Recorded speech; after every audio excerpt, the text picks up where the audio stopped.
Chiloda Himmatnagar Shamlaji national highway 48ના Motipura સહકારી જીન પીણા કરણપુર ગાંભોઈ સહિત મોટાભાગના બ્રિજ પર અને સર્વિસ રોડ પર ઠેર ઠેર ગાબડા પડ્યા છે. રોડ પર ખાડા અને કાંકરાઓનું સામ્રાજ્ય છે. તેમ છતાં હાઈવે ઓથોરિટીના અધિકારીઓએ કે કોન્ટ્રાક્ટરો ગંભીરતાપૂર્વક કામગીરી કરતા નથી. બેફામ ટોલ વસૂલવામાં આવી રહ્યો છે, જેનો પ્રજામાં મોટા પાયે આક્રોશ જોવામાં આવી રહ્યો છે.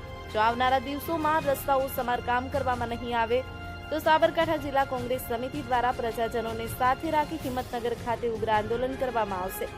હાલ તો બ્રિજ પર અને સર્વિસ રોડ પર ઠેર ઠેર ગાબડા પડ્યા છે. રોડ પર ખાડા અને કાંકરાઓનું સામ્રાજ્ય છે. એવા વિડીયો સોશિયલ મીડિયા પર વાયરલ થયા છે. A B news Gujarati, Himmatnagar.